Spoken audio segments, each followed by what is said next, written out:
Hey friends, welcome to the School of Hard Knocks with Darcie, a place where we become unstuck from trauma and grounded in our healing. I'm your host, Darcie, and I'm a proud multi-graduate of the School of Hard Knocks. Life has a way of teaching us lessons we never asked for, but here we take those lessons and turn them into healing, strength, and self-leadership. I'm so glad you're here. Let's dive in. Just a quick reminder. This podcast shares personal stories and lived experiences. It's not therapy. It's not counseling or legal advice. If you need professional help, please reach out to a licensed provider. Hey, School of Hard Knocks, welcome back. Class is in session. I am here with my Rebuilt series. We are doing our Season in Bloom series right now. And I've got a very special guest with me today. I have Elsa Morgan with me. And Elsa and I have known each other for about a year. If you have read either one of the two books I collaborated, I actually did that alongside Elsa. So I'm really excited to introduce the woman behind my book that went out, my two best-selling books that went out. Welcome, Elsa, to the School of Hard Knocks. Thank you so much, Darcie, for having me here. And I'm so excited to be on the School of Hard Knocks because I believe this podcast is the podcast to be on. So I feel incredibly privileged to be able to be here and to have a conversation with you today. Oh, thank you so much. Well, let me introduce you guys to Elsa. I'm going to tell you a little bit about her. Elsa Morgan is a globally recognized entrepreneur, mentor, and visionary leader empowering high-achieving women over 40 to build 6- and 7-figure legacy businesses. From bankruptcy to building a multi-million-dollar company, Elsa's story is one of resilience, reinvention, and relentless purpose.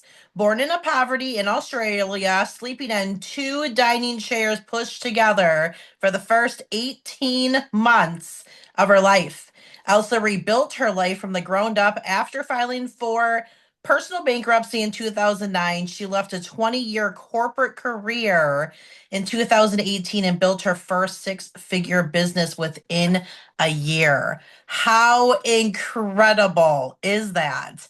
My goodness gracious, Elsa. I mean, I did not start entering your world until we started collabing together with these books. And as I've followed you and I see everything you're doing and everywhere you're going and all of the women you're impacting, your position is so important and so needed. And I love for women over 40 because that's when we almost start to gas out a little bit, where we're like, True. okay, we're just done. Yeah, it's so true, isn't it? Like, but we're Yes. so not done. We're just getting started, right? Absolutely. Well, take me back because this has been growth for you. I Yeah. mean, these things do not come easy. People Mm. have to understand with this kind of legacy that Elsa is building, there is work that goes into it. So take me Yeah. back a little bit before all of this happened and lead me up to these big moments that we're having now. Yeah. So just to clarify, I was born in Argentina and that's where I was born into poverty, just so you know. But my parents migrated when I was 18 months old to to Australia. And that was the reason why, is because my dad, we were living in this little place, and my bed was 2 dining chairs, and dad was working at a factory, and there was like these light poles, the street poles, the street lights, and Mm-hmm. on those were fixated these signs, to they were looking for migrants for Australia and Canada, and him and his best friend would walk every day, and then they would daydream what it would be like, and then one day they just went, let's just do it. Let's just apply and let's just see, right? And so I think that mentality that my dad has had has come down through to me, is that I have this. I'm just going to go for it and see how I go.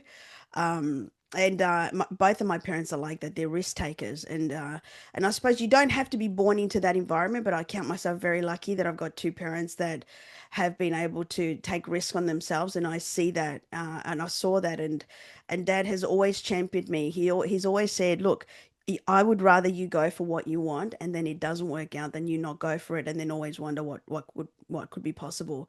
And so for me, my life has been flavored with all of that, is going for what feels logical at that time.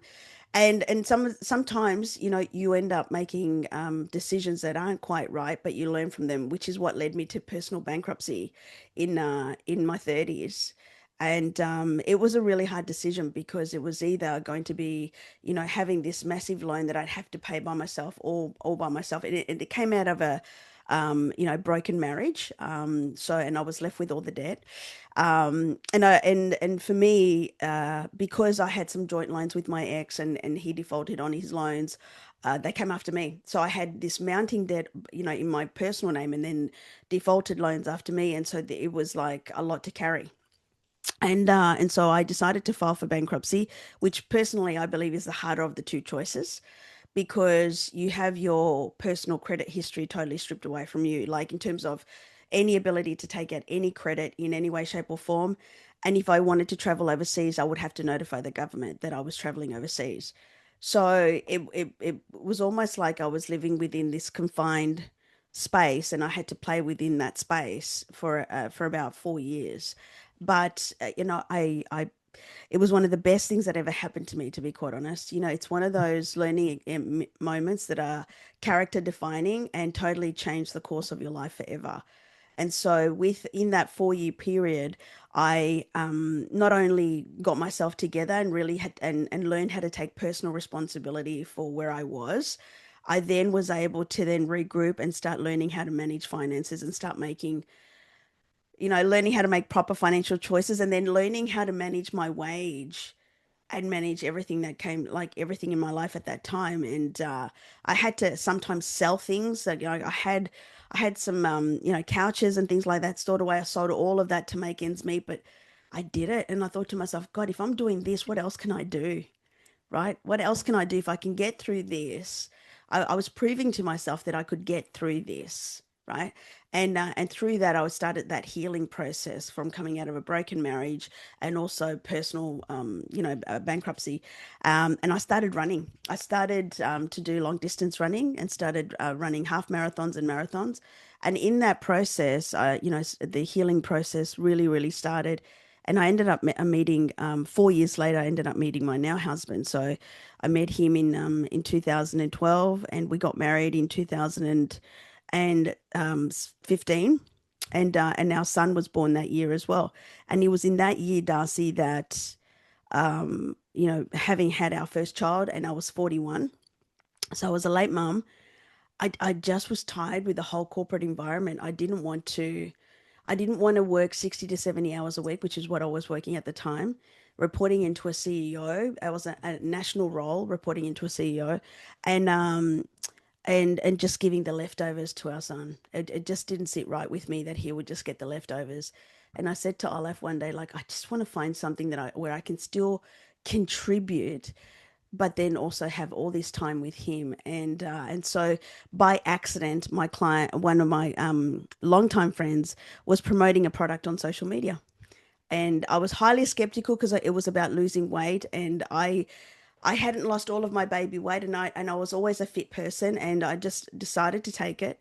And of course it worked. And from there I had a ton of inquiries, and that's how I discovered how to make money online. The rest is history. Yeah, I mean, I think a lot of women who initially get into this entrepreneurship start like that, because that's how I started too.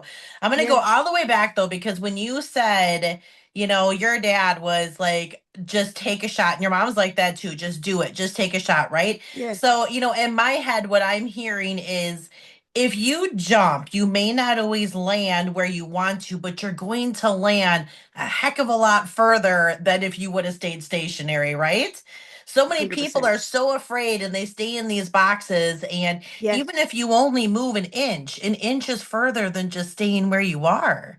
100%, Darcy. And it's funny because I've been speaking about a time where I don't know, do you know Grant Cardone? No. Okay, so Grant Cardone is a well-known businessman. He's big into real estate, and Mm, I did a 6 week internship, like a boot camp, right, with his company in early 2021, and he ran it. It's called How to Make $1 Million in 90 Days. And so I thought to myself, well, I'm nowhere near that, but I want to go and see what this is about. And so one of the things that he said was very much what you just said then. He said, chances are that 99% of you won't achieve that, your first go, like make $1 million in 90 days, but you'll be way further ahead than if you didn't do it at all. Right.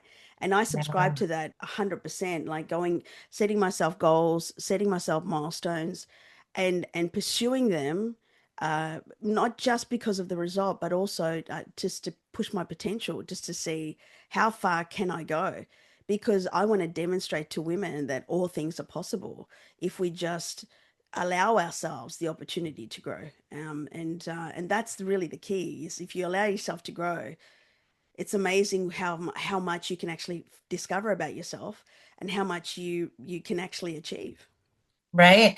And that's the hope that I have too for people in general. I mean, Yeah, whether you're looking to have all the extra zeros in your bank account, whether you're looking yeah, to be at a certain weight, whether you're looking to travel someplace or have a level of mental clarity and health, every step we take takes us closer to that. And the other thing is, we are never really failing when we're taking a lesson from what we've done.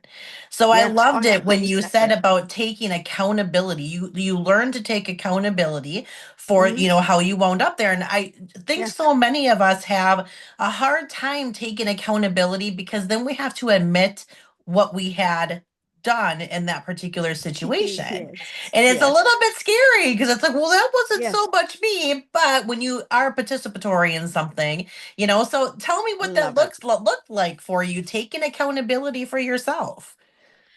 It's in that moment in time, and there's been times since then as well, but in that moment in time in particular, I would sometimes cringe. I don't know if you've ever experienced this where you reflect on something and you go, "Oh, why did I do that?" Right? Because I mean, there were some personal choices that I had, like buying things that were way out of I should not. You know when you shouldn't, but you do it because you want to. I mean, there's a fine line. Of course, now I'm in the reverse, like where I have the money and then but I don't need it, so I don't, because I and here's the thing, back then I was making choices like designer stuff because I felt like it was a statement being made. So it was coming from a space of proving to oneself and proving to others. Whereas where I am right now, if I buy myself something like that or I spoil myself, it's because it's for myself. Like I know who I am, but this is my personal choice, right? So there's been a lot of growth since then. But back then, um, I would like literally reflect, and I'd shame myself almost. Excuse me, Darcy. Excuse me. I've got this cough thing, Oh no. and it happens, Darcy, when I get really passionate. I don't know if it's ever Hmm. happened to you, Yes. but my clients know me really well. That when I start coughing, they know because I tell them like when I get really passionate, I sort of like my energy increases, and all of a sudden I start having these coughing fits. Anyway, sorry, I digress. So back then it was like reflection, but then in terms of personal accountability, especially when I was running, it's twofold. One, as I was training for a marathon, and I was following a plan. I would say to myself, see, you can do things.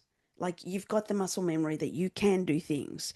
And in the process of spending time by myself as I was running, I was reflecting and I do a lot of thinking about, okay, next time, you can't be doing that. Next time you've got to, make this different choice because that's not who you are. And, like I said, marathon running for me was a healing process. And it was like almost saying, forgiving myself in that moment for all the choices that led me to that, to then, right?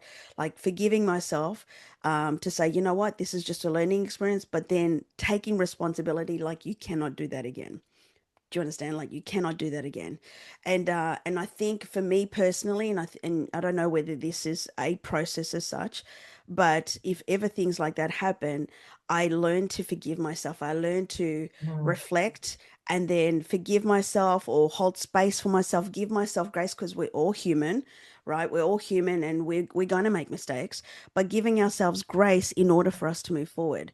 Because if you don't spend time in doing that, and now I do that through journaling and writing things down and really processing, but back then it was through my running. And if I don't spend the time to do that, it just keeps playing in my mind, and so I can't keep moving forward and be focused on what I need to do unless I process and take lessons out of it, like you said, and or understanding how that decision can no longer apply going forward because it's not who I am. Right. And I love that you have transitioned into this stage now where you're able to, if you want to treat yourself, that you're able to Yeah. do that. And I will tell you, the one thing that I saw you treat yourself to is when you came to Chicago and you bought yourself your birthday shoes. You- yes, And I those said, boots, oh those my boots. gosh. Yeah, I know those boots, right? And it's just little things like that I just love doing.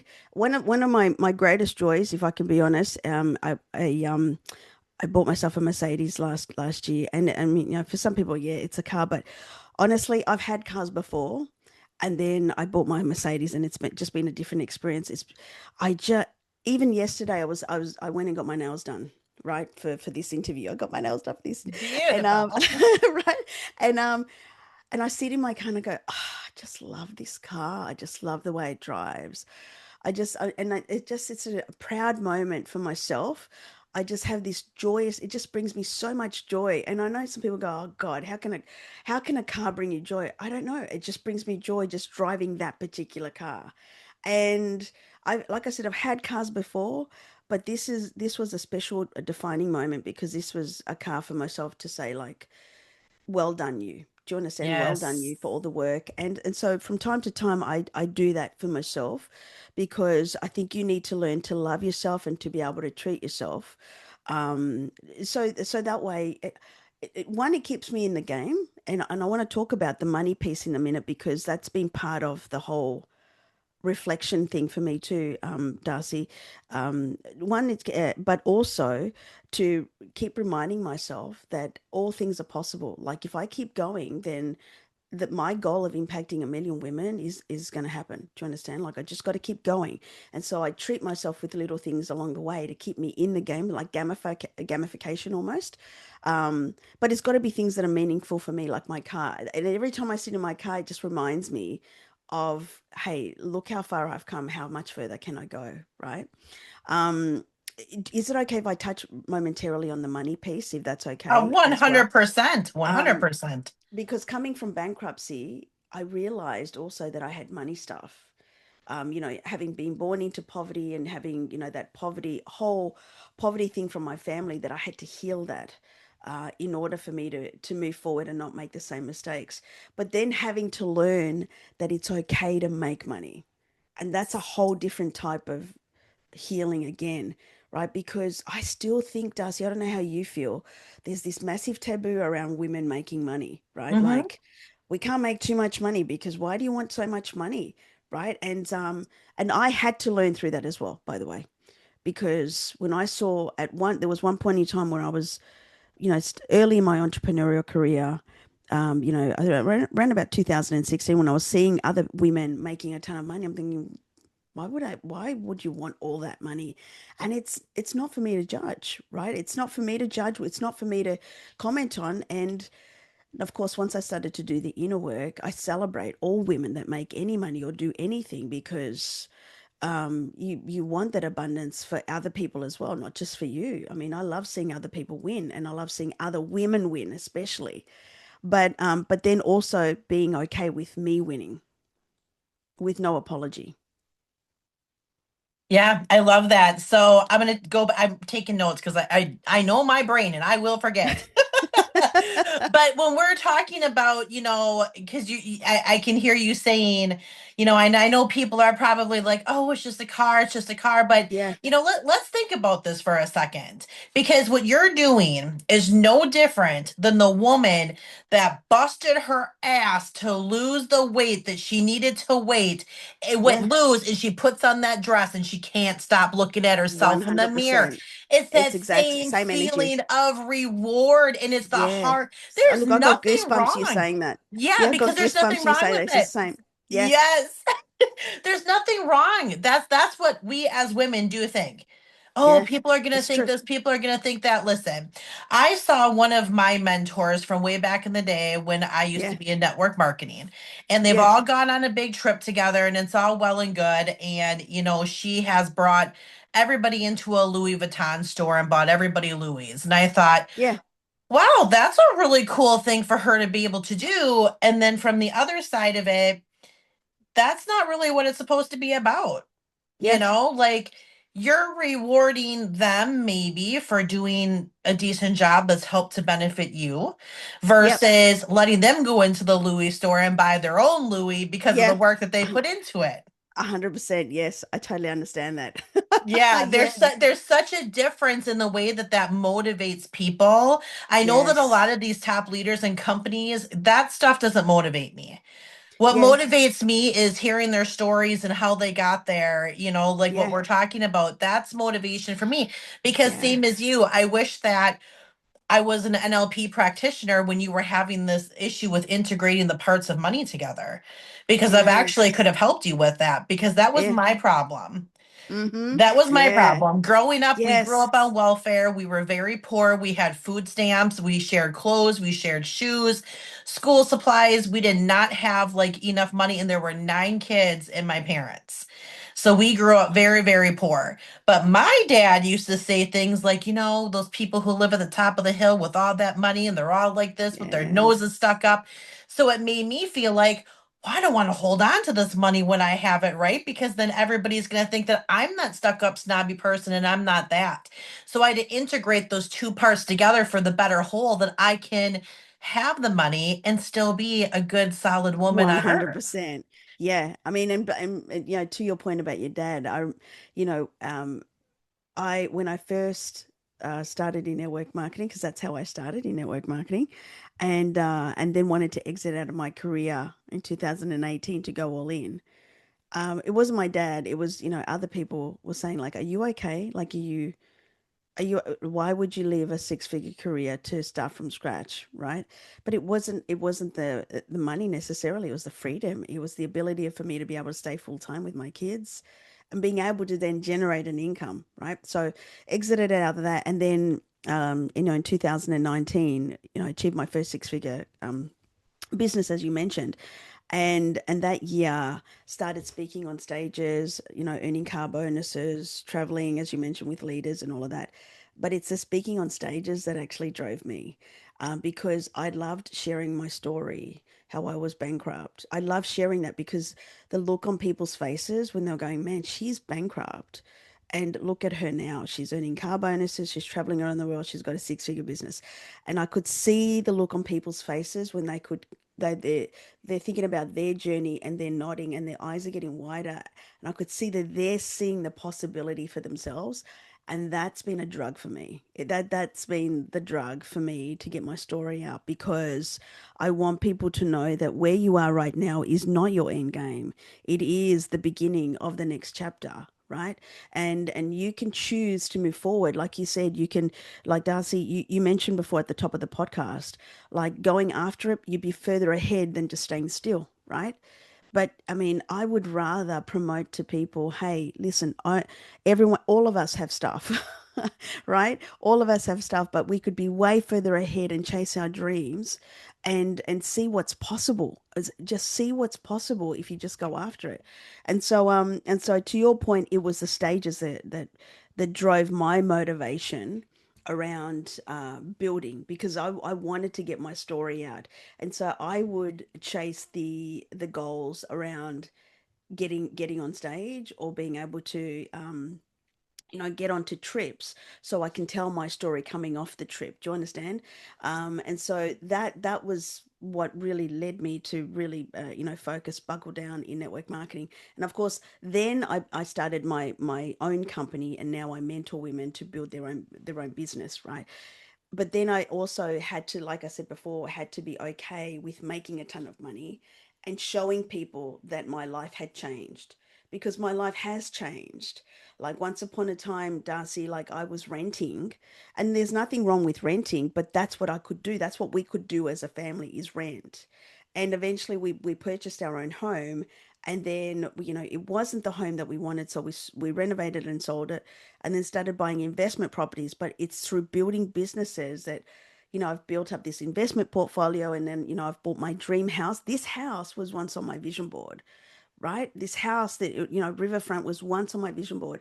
And I sometimes sit here and I think, how did I get here? And it's really been just, doing the work, but also accepting that it's okay to want more. It's okay to want this house. It's okay to make a ton of money, right? And I think that's got to be something that everyone should give themselves permission to want more, right? To be able to go after it, right? Because, I mean, how many times have you heard, Darcie? Because you and I have been brought up in the same kind of environment, I believe, Yeah. right? Where you go, you've probably heard from your aunties or your uncles or your family members or friends going like, why would she want that kind of stuff? Like, isn't that enough that she has the. Or why does she want that big house? Like, seriously, like, I mean, I live in a house that's got 3 bedrooms and I do okay, and you hear that kind of conditioning, and suddenly you have to sort of like explain yourself about why you want the bigger house, right? Yeah, well, that's what I stopped doing because, and Yeah. I think that that's such an important thing that we talk about because, that was my brother in particular. My brother, just him and I, we've cut ties. He's just not, blood is not always thicker than water. We Yeah. may been born to the same parents, but our beliefs and mentalities and visions and goal orientation is so drastically different. But when we Yeah. were taking care of my dad, we were paid to take care of my dad because by Yeah. his workman's comp because we were keeping him Yeah. out of a facility. So I'm Yeah. still building. I'm still doing Yeah. photography Yeah. and photo shoots and Yeah. building this and all of that. And he's like, "Why are you doing all of that? You get paid to take care of dad. Like, isn't that enough money?" I said, "First of all, there's really never enough money. I think that you have it in your head that people once they get to a certain level, they should stop making money. That's what your vision in your mind is. My vision Yeah. is I'm not just making money to help myself. I'm making Yeah. money to help every single person around me or my church or to help the humane society or a homeless person or a school Yeah. or this isn't just about Darcie and Eric. This is about everybody around me because that's how I'm Exactly. built. So Yep. that's the thing is when you do start showing up and people can see things in your life are moving, it's oh, she's changed. Who does she think she is? Why does she Yeah. that she's changed Or she's line all makes about the me just money, right? Or you've probably been told, oh, you're all about the money. It's all about money. Yeah.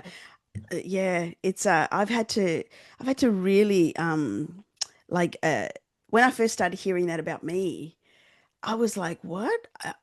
Well, and then I thought, no, I am about the money because I want to make so much money, like you just said, so I can give it away, right? I want to give it away because I think we need more people like you and I, Darcie, where we're okay to make money. So let's leverage our conditioning to make a ton of money so then we can go help people because, there's a lot of people that are making a ton of money, not really doing much at all. So I'd rather be one of the advocates that actually is like a Robin Hood, where I'm actually, making money and actually doing something meaningful. I want people to speak my name for generations, not because out of vanity, because I genuinely want to do good in this world. I genuinely want to leave this world in a better place. And I want to make a meaningful contribution that changes lives, that really changes lives, that shifts the needle in society.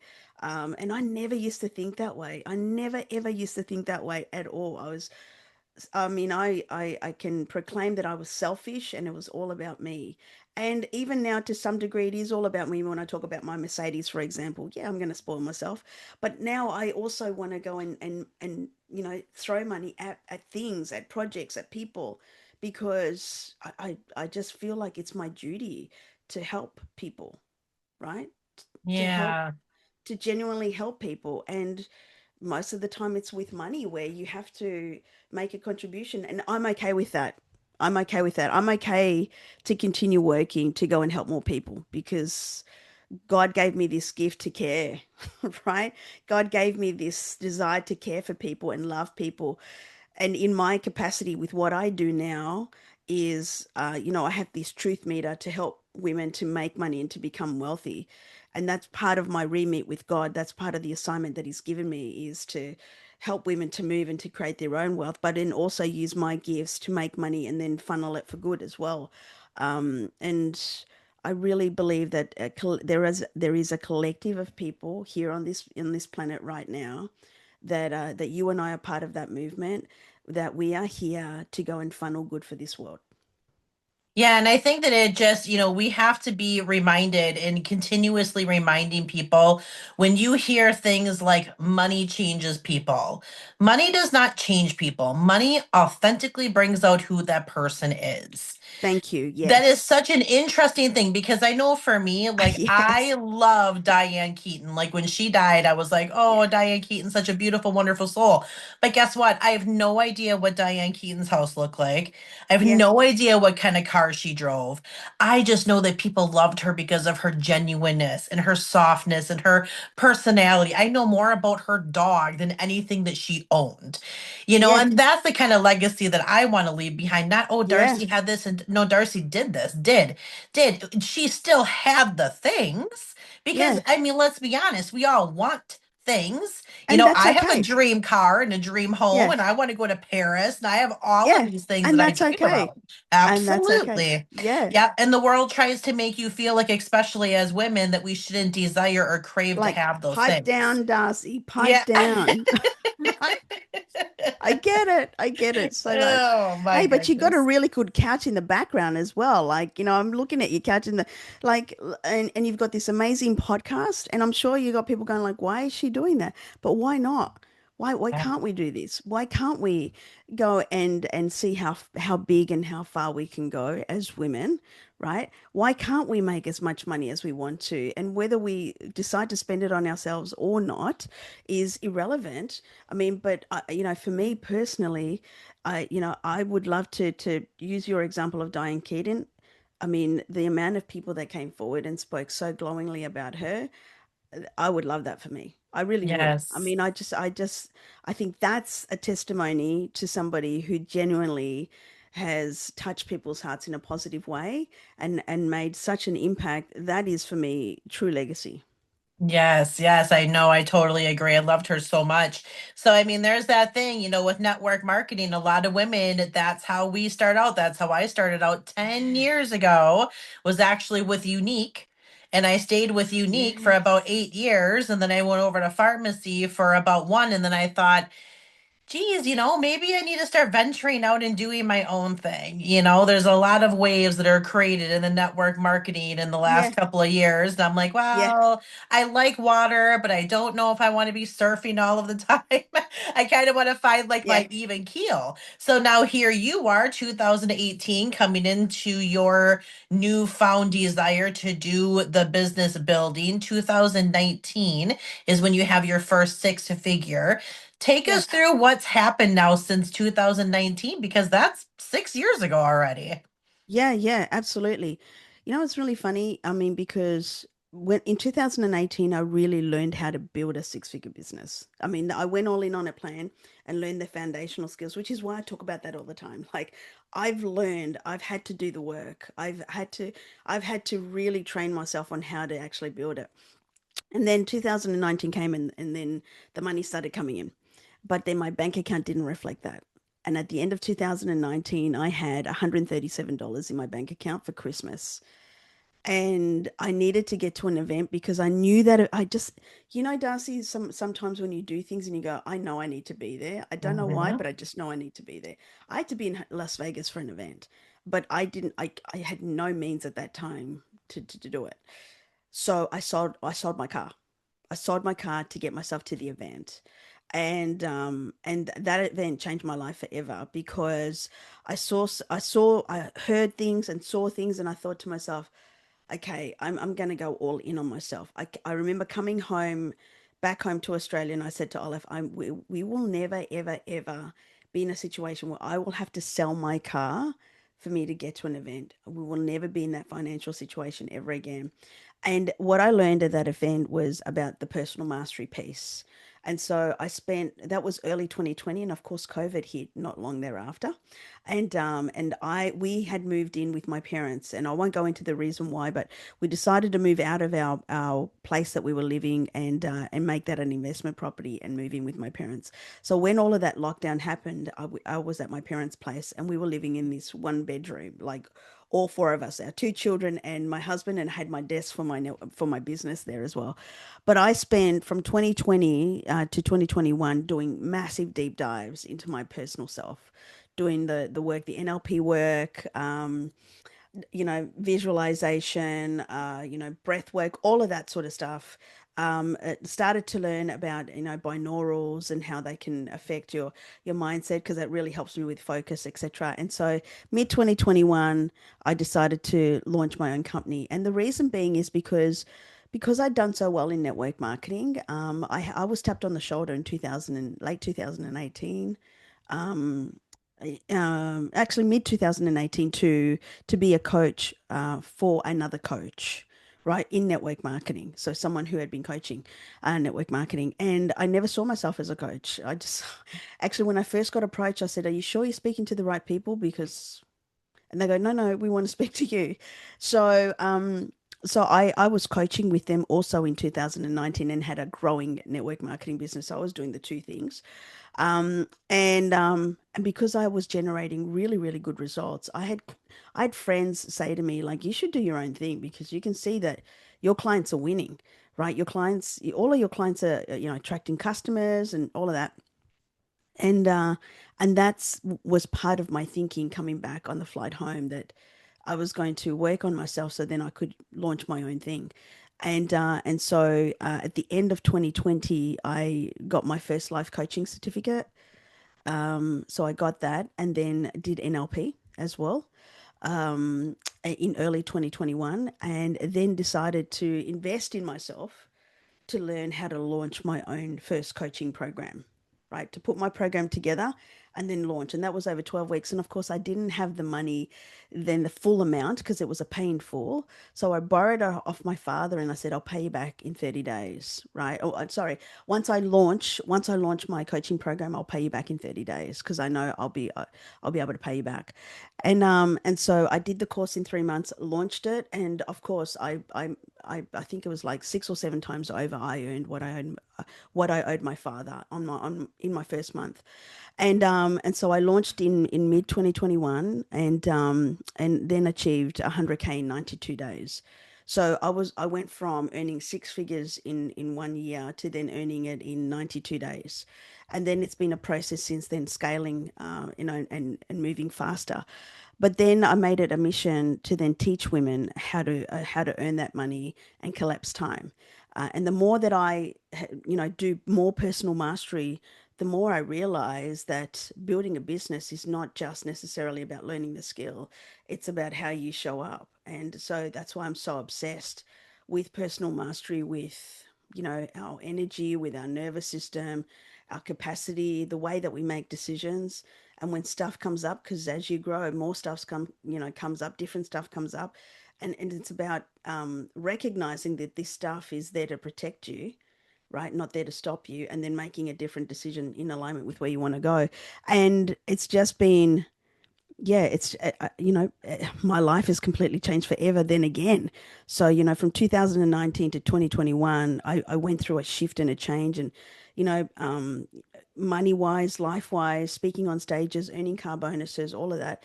But then from 2021 to now, I mean, yes, bought this dream house as well, which is such a personal achievement for myself and my husband, because he's also is like us, born from poverty, almost poverty, not so much as me. So for us, it's a huge achievement. But I've turned the camera, Darcie, right, and taken the focus off me, and now making it about helping as many women as I can. That is the most incredible thing too, because that's the ultimate. It's like there's no like glass ceiling here because once you are content with Yeah, where you are and you are yeah, still going to grow, you can yeah. actually start to branch out and help other people do it. I always say at the end of my podcast that there's always more than enough room at the top of the mountain for Oh, everybody. absolutely. I mean, I think there's so much 100%. competitiveness out here Yeah. that I can't have her. I mean, you have your own podcast. Yes. Like this isn't a competition. This is women everywhere that need to be told the only thing that sets you apart from Elsa is the determination, the consistency, the Mm, drive. Every day when you wake up, if you fall off, guess what? Today's a different day. Start over. Start exactly. over. You will never reach your goal if you stop. Even if your goal doesn't happen for a longer period of time, it will never happen if you stop. Or if you don't start at all, right? Absolutely. Absolutely. Yeah, I'm so on your page. That like I when I'm talking to women and if I hear anything like that, I say, look, do you know 8 billion people? And they go, no. And I said, exactly. Yeah. And yeah, until you've exhausted 8 billion people, there's room. There's more than enough room, and when there's people doing something that's working well, right? That's evidence that that's needed. There's demand there. So whereas some people look at that as competition, where I see like there's demand there, and that's evidence that people want that kind of stuff. So obviously you want to follow a proven path in terms of what's out there, but put your own spill onto it. Do you understand? And there, Yeah. and sometimes there's space also for new things, but that takes time, for new things. So if you really want to make money quick, follow, and you're good at something, don't be caught up in there's already someone playing in that space. That's actually a good thing because not everyone is going to be for someone, right? And so you coming into that space and offering an alternative, your people are going to find you, and because the evidence is there that it's working, then follow that proven path and make it your own. And so yeah, there's so many ways that you can shift your perspective and start, building your dream business or creating the money that you want. And but if you're coming from a space of lack, to your point, Darcie, like, oh, you shouldn't have her on your podcast because she's got her own podcast, or I can't have her because, or I can't do that. That's lack. That's lack mentality.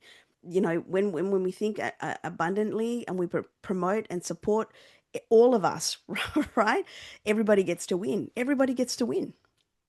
Absolutely. It's so interesting that the topic got brought up about that because I just before we came on here to record, I had Yeah. received a message from one of my followers, and if you listen, we're all good.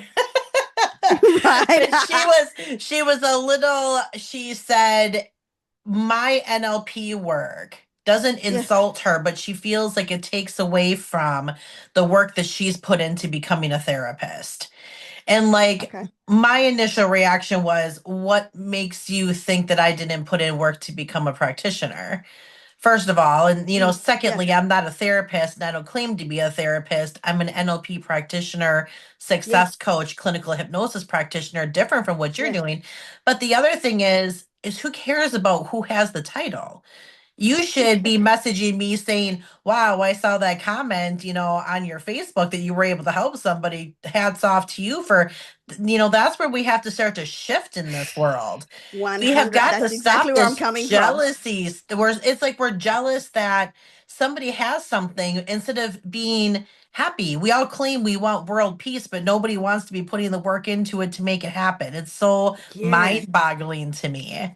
100%. And here's the thing though, like, again, we're not, to the person that's watching this, you're good, right? So, Yes. but, right, you're good.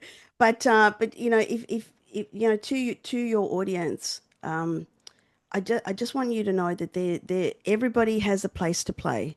Like, they have a part to play in life. And sometimes we come across people, let's just say, I'm mentoring, and and something may not necessarily land with someone, but then they may go listen to Darcie's podcast and it lands. fantastic. I'm glad that Absolutely. it's landed because that's the shift, that's the breakthrough that they needed, right? So we all can do our bit to make a difference in the world. And for some people it lands, for other things that's why we may shift doctors, or we may shift hairdressers, or we, or we change airlines, or we change cars, right? Whatever, right? We go through that process of change, and then eventually we land where we're meant to be, regardless of who's there. Everyone has played their part for that person to get there, and sometimes it's a process of elimination, and sometimes it's a process of, that served me to this point and now I'm ready to go to this point. But that doesn't necessarily mean that I'm listening to you again.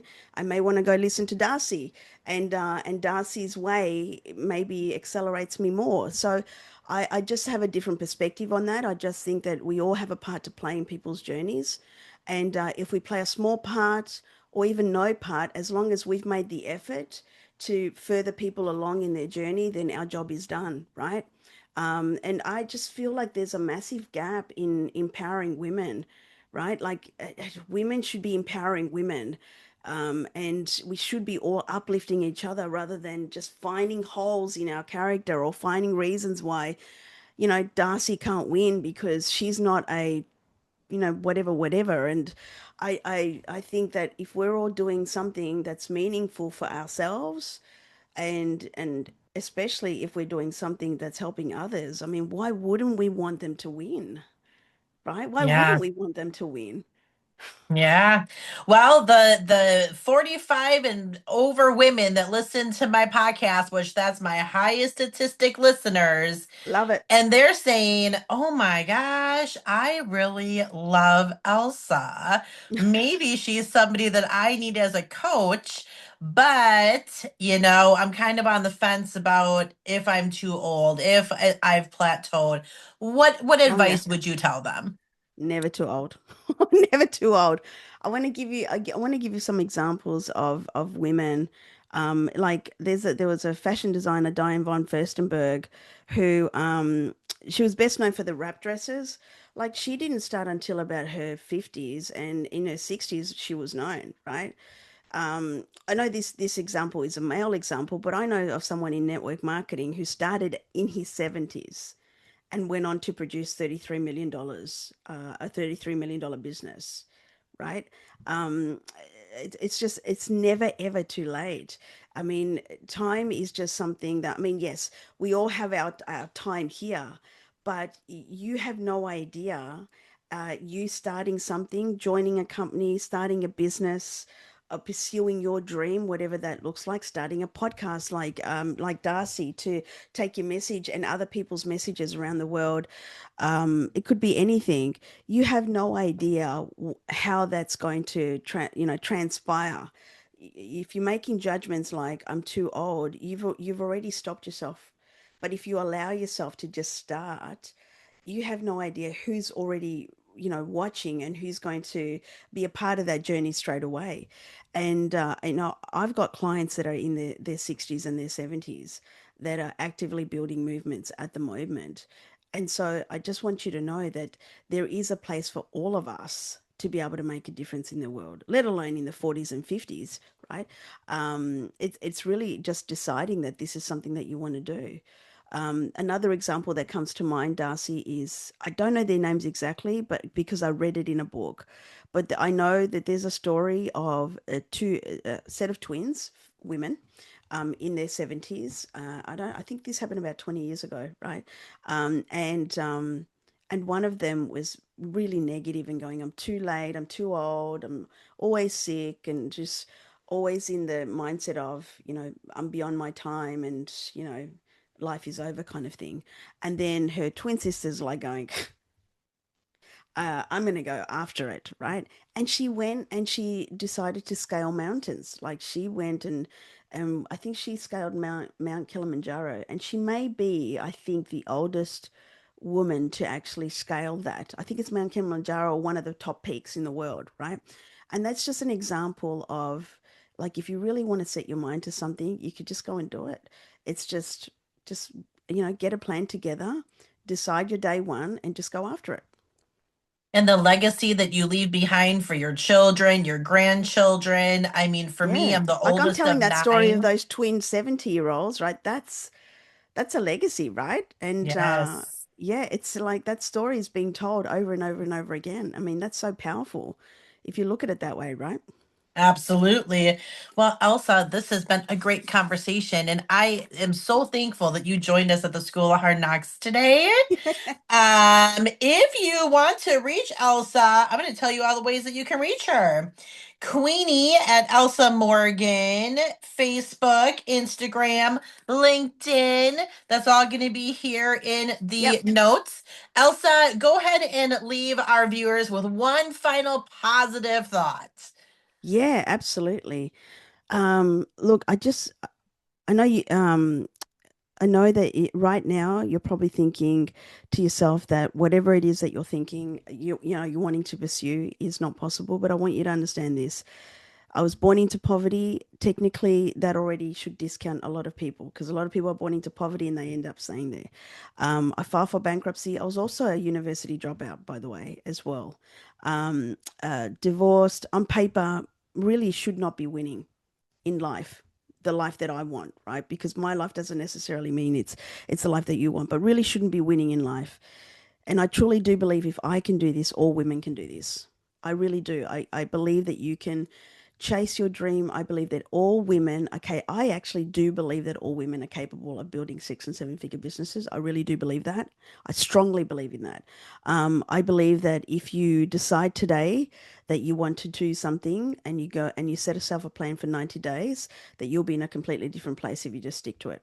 I also believe that in order for you to truly change your life, it just requires you to make a decision, a real one, where, you literally burn the boats and you decide that you're going to leave your former self behind and emerge into this, butterfly that's going to come out and a completely different version. So if you're thinking today that, could this be for you? You're listening to this podcast for a reason. Because if you can resonate with Darcie's story and you can resonate with my story, then you are like us. And I encourage you to sit down today and have a think about what it is that you want to do for the rest of your life. Get a plan together and just go out and achieve it. Because, like we said before, if you don't go after it, you'll stay where you are. But if you go after it, you'll be way further ahead than where you are right now. So I believe in you. Absolutely. Such good information, Elsa. Thank you so much for joining me today. I really appreciate it. Thank you for having me. I love you, Darcie. Well done and congratulations. And thank you again for having me. Thank you so much. All All right. right, School of Hard Knocks. Listen, you know what to do. Go and find Elsa on all the platforms. Like everything, love everything, share everything. Make sure you reach out to her if this is something you feel is right for you to start making those changes in your life. She's incredible to work with. I have worked with her. You would absolutely not do any harm to yourself by reaching out to Elsa. I can tell you. And I'm going to say it again. There is more than enough room at the top of this mountain for everybody. And when you're walking with the Lord, healing is always possible. I'll see you guys in Yep. the next episode. I'd like to thank you for sharing your time with me today. And I'm so proud of you for stepping into your healing journey. Please share this with every single person that you know. I'm here to make the biggest impact possible, and I can only do that with you by my side. I hope you hit that follow button and you save me to your library so you never miss an episode. We just took another break out of your wall, and remember, with God, healing is always possible. I look forward to seeing you on the next episode.